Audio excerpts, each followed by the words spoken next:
Olá pessoal, sejam bem-vindos a mais uma das nossas aulas à distância. E no vídeo de hoje a gente vai trabalhar com a nossa disciplina de Sociologia, onde a gente vai abordar as temáticas relacionadas aos partidos, eleições e voto. Então a gente vai continuar seguindo com aquela série de temas, né, daquela grande área que a gente entende como política, tanto para a nossa disciplina de Sociologia quanto para a nossa disciplina de Filosofia, tá? Então peguem os cadernos de vocês aí que a gente vai começar a fazer as nossas anotações.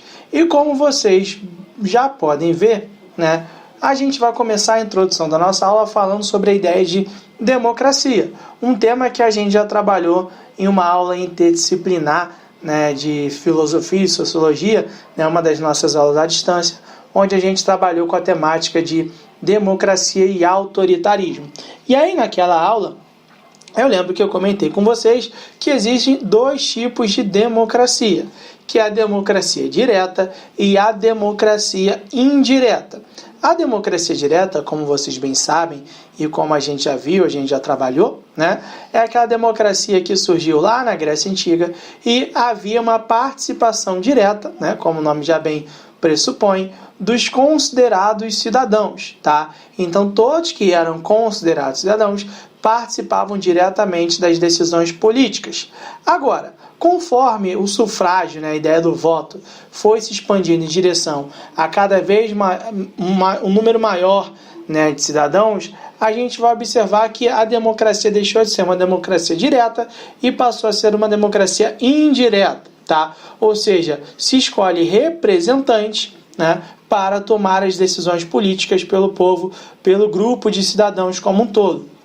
Ou seja, se essa democracia é indireta, obrigatoriamente a gente vai observar que ela está pressupondo, como eu já coloquei aqui para vocês, a uma ideia de uma representatividade, né? Ou seja, o que seria a ideia da representatividade? Seria a ideia de uma expressão da participação da política, compreendendo o ato do voto, a ideia de militância, de engajamento do cidadão. Então, é entender que o cidadão ele compreende o ato do seu voto, que ele pode militar politicamente, que ele tem direito de militar politicamente, que ele tem o direito de se engajar nessas questões políticas, de fazer discussões, de participar ativamente da política, mesmo sabendo que ele vai escolher um representante para tomar as decisões por ele. Não é por isso que ele tem que deixar de lado, né, se eximir de qualquer responsabilidade em relação à questão política. Por quê? Toda vez que a gente vai falar de democracia, toda vez que a gente vai falar dessa questão como um todo, geralmente as pessoas imaginam que o direito político da pessoa, do cidadão, se resume apenas ao ato de votar. Não, né? Geralmente se coloca que as eleições são a festa da democracia, né? A eleição, o ato de votar, é uma parte só, é uma etapa do que a gente entende como os direitos políticos. Então, quando se fala em democracia, tem toda uma questão envolvida, né, de participar ativamente da política, né, se for da vontade, né, entrar em agremiações políticas, se manifestar, compreender o ato do voto, votar corretamente. Então tudo isso envolve, né, o que a gente coloca na sociologia, o que a gente coloca, né, nessa área da humanas, né, como os direitos políticos de um cidadão. Beleza, gente? E aí, vamos prosseguir. Dentro dessa questão dos direitos políticos, dentro dessa questão política como um todo, existe a ideia dos partidos políticos, né? Talvez vocês saibam, talvez não, vocês saibam que são partidos políticos, porém, dificilmente a gente consegue definir o que são partidos políticos efetivamente.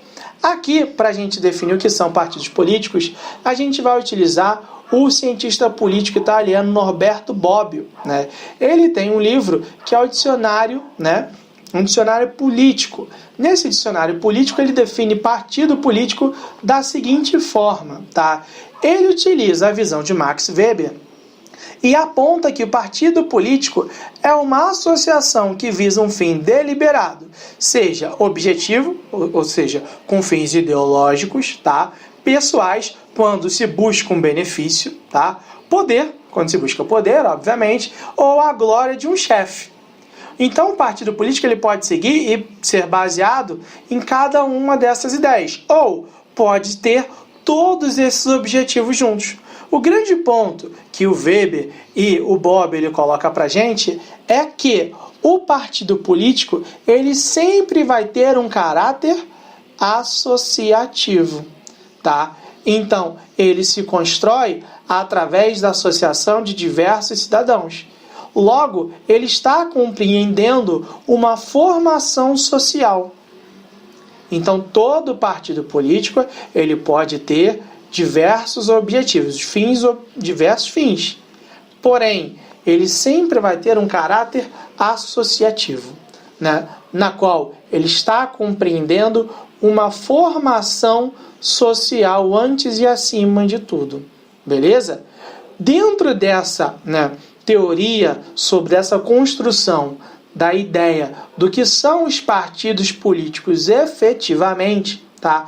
A gente vai ver que existem partidos, que são partidos notáveis, que são partidos, de massa. Porém, aqui a gente vai apontar e a gente vai fazer uma análise bem rápida e bem breve sobre o que são os partidos eleitorais de massa. E por que eu estou colocando partidos eleitorais de massa? Porque eu optei por escolher, os partidos eleitorais de massa. Porque são justamente os partidos nos quais, a gente tem vivência, a gente tem uma proximidade. Porque são os partidos que surgiram após a adoção de um sufrágio universal. Ou seja, foram os partidos que começaram a surgir a partir do momento que a ideia de cidadania se expandiu e que diversos grupos da sociedade puderam e passaram a ter o direito de votar. Logo, se agora os mais variados grupos da sociedade podem e passam a ter direito de votar, isso obrigatoriamente vai levar a uma transformação da sociedade e, consequentemente, vai levar a uma transformação dos partidos políticos também. E por que isso vai levar a uma transformação dos partidos políticos? Porque, a partir de agora, eles vão começar a buscar uma mobilização eleitoral de forma mais ampla. Então, eles não vão buscar uma mobilização eleitoral apenas nos tidos como intelectuais. Não, eles vão buscar uma mobilização eleitoral na sociedade como um todo, num espectro mais geral, efetivamente. Obviamente, por exemplo, eu vou dar um exemplo claro aqui para vocês. Repara só o seguinte, o que eles vão enxergar como importante? Eles vão entender que a inserção das massas de forma mais ativa na construção política da sociedade, isso é necessário para o desenvolvimento da humanidade como um todo. Então, a partir desse momento, eles vão defender o seguinte, que quanto mais a gente conseguir inserir essas massas na construção política, mais positivo isso vai ser. Porém, como que a gente vai conseguir inserir essas massas? Como que a gente vai conseguir atingir uma mobilização cada vez maior? Por exemplo, vocês já viram uma TV, E aí, de 4 em 4 anos, de 2 em 2 anos, porque tem eleição em esfera municipal e depois tem eleição em esfera estadual e federal, a gente vê justamente isso aqui nas TVs, propaganda eleitoral gratuita. Para que serve a propaganda eleitoral? Justamente para os partidos, para os candidatos conseguirem gerar uma mobilização eleitoral mais ampla da sociedade. Então ali eles estão tentando conquistar eleitores, eles estão tentando inserir as massas nessa construção política. Eles estão buscando legitimidade para tomarem ações, para serem eleitos e construírem ações na formação da sociedade como um todo, como a gente conhece. E aí, logicamente, quando isso acontece, o que a gente vê? Que esses partidos eles vão ter algumas funções extremamente claras na sociedade. Porque a partir do momento em que eles conseguem uma mobilização eleitoral da sociedade, eles surgem, têm como necessidade, a partir de agora, levar as necessidades dos grupos na qual elegeram eles a um nível político. Então eles têm que escutar a sociedade para atender as necessidades da sociedade em um nível político. eles têm que permitir a participação das massas nessas decisões.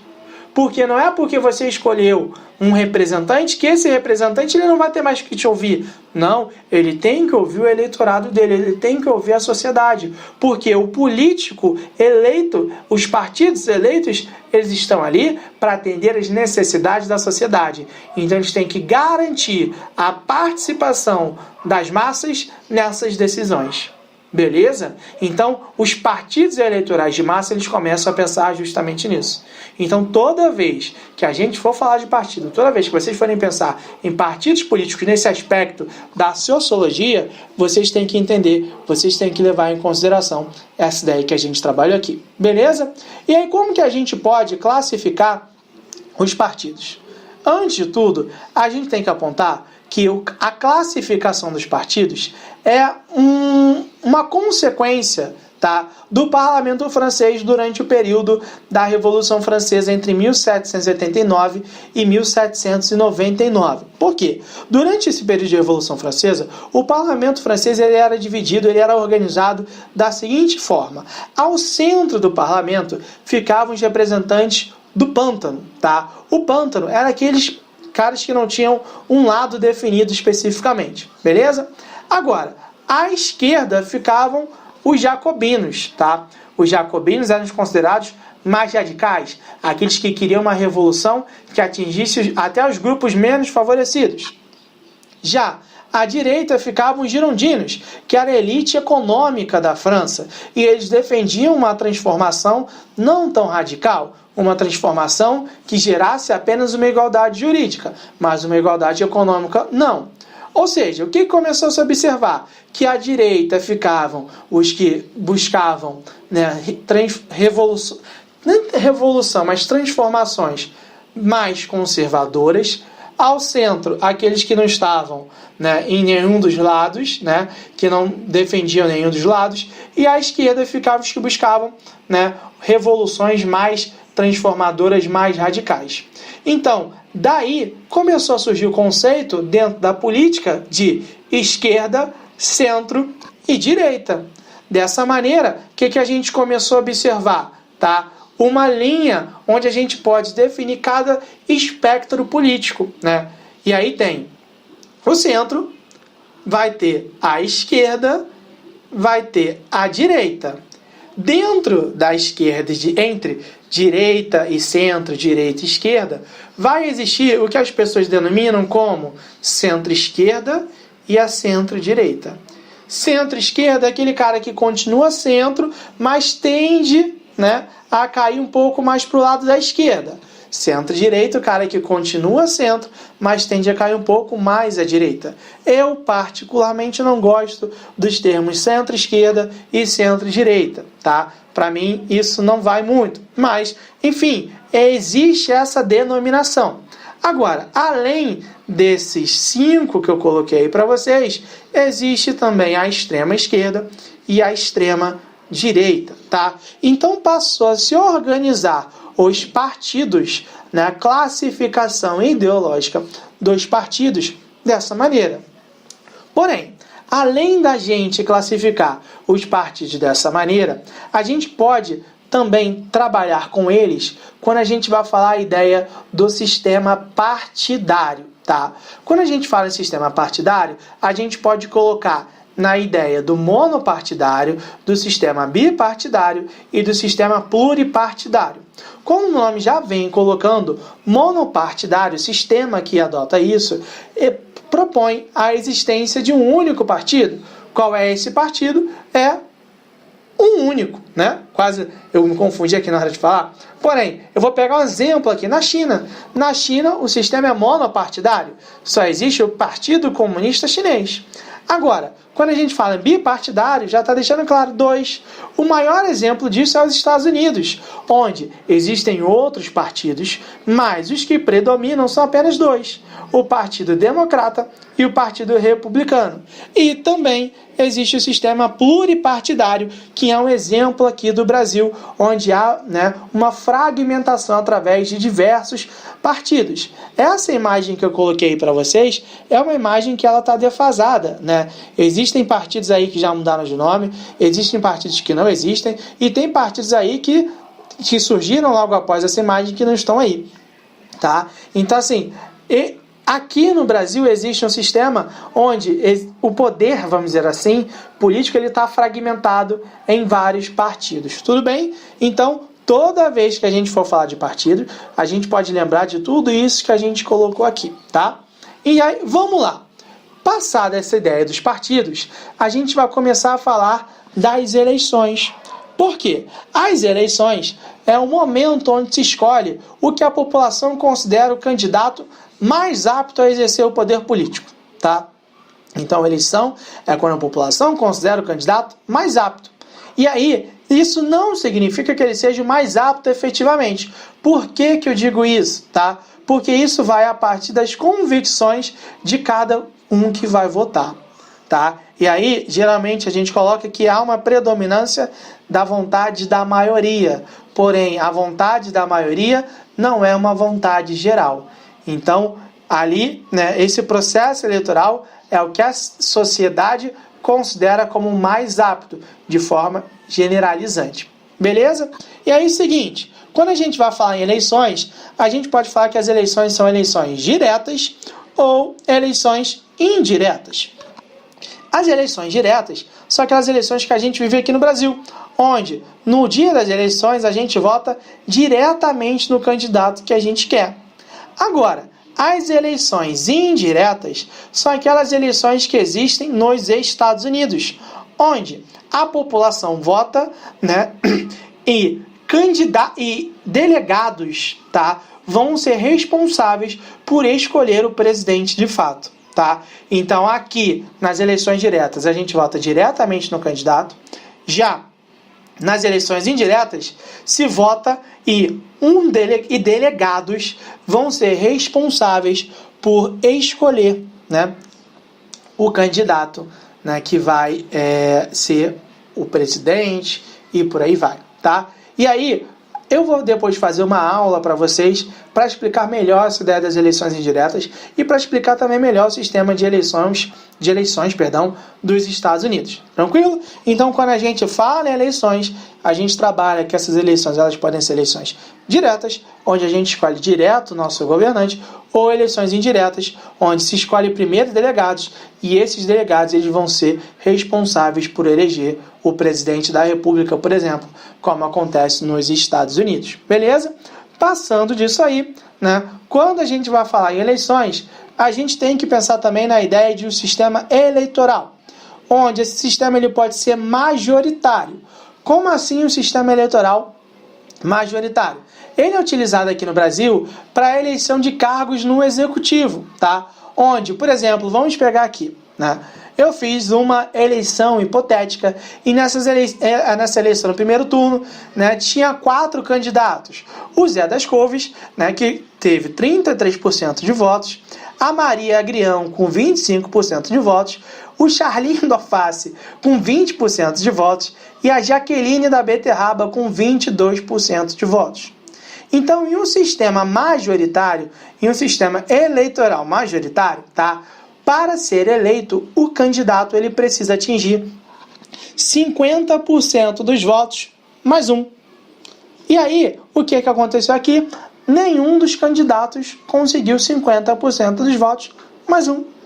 Logo, quando um candidato ele não consegue essa porcentagem, né, a maioria, né, como eu posso colocar aqui? A maior parte dos votos, né? E aí quando eu digo maior parte, né, mais de 50%, a gente vai observar que tem uma nova eleição, que é um segundo turno. E aí no segundo turno, vai os 2 candidatos mais bem votados. No caso dessas eleições aqui, como vocês bem puderam ver, foi o Zé das Couves com a Maria Agrião. E aí quem ganhou essas eleições foi a Maria Agrião. Por quê? De todos os votos, e aí são votos válidos, ela teve 53% dos votos. Logo, em um sistema majoritário, tá?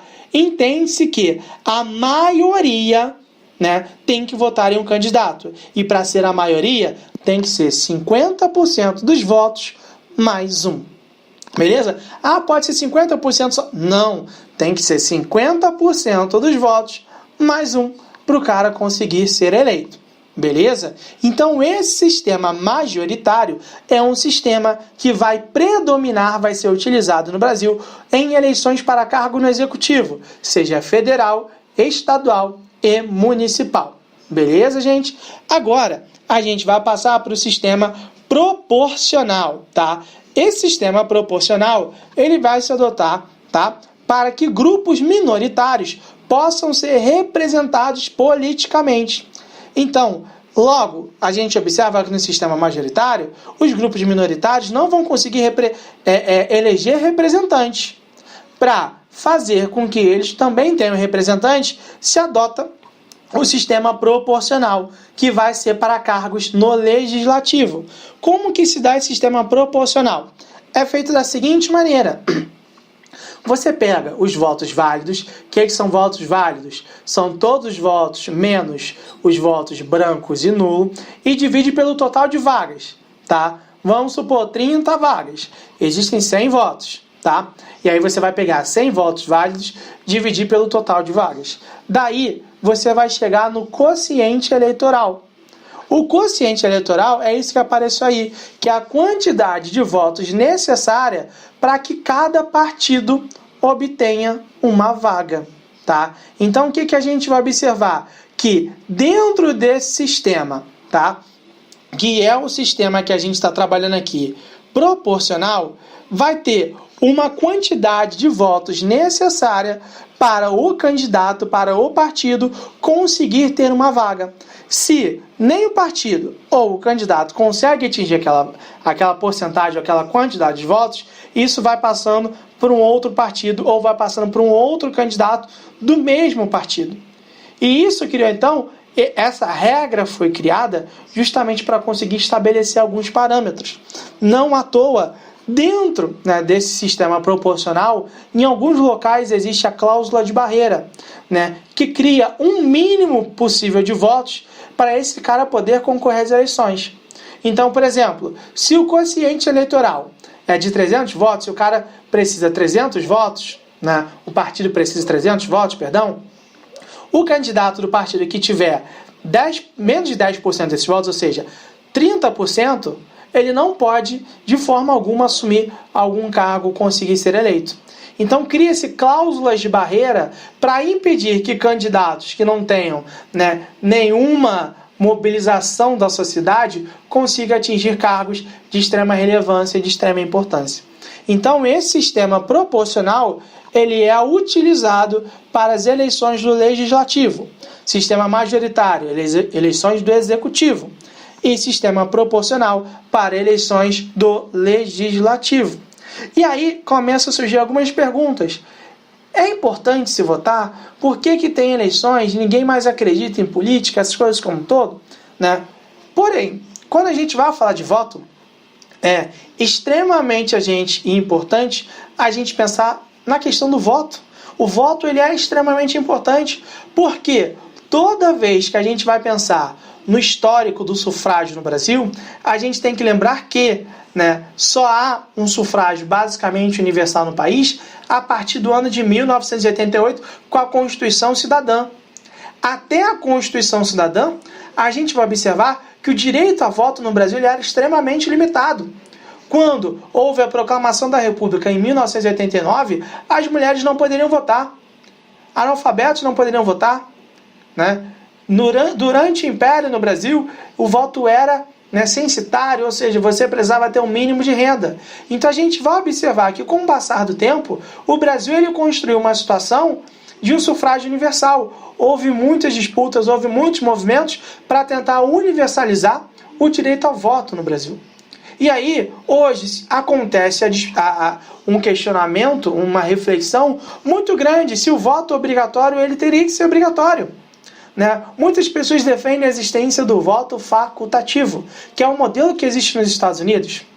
Porém, os críticos do voto facultativo, né, colocam a ideia de que o cidadão ele tem como obrigação, como parte da sua cidadania, exercer os seus direitos políticos. Então ele não pode se eximir dessas discussões políticas. Porque tudo que for tomado, tudo que for feito na política, querendo ou não, irá atingir a ele.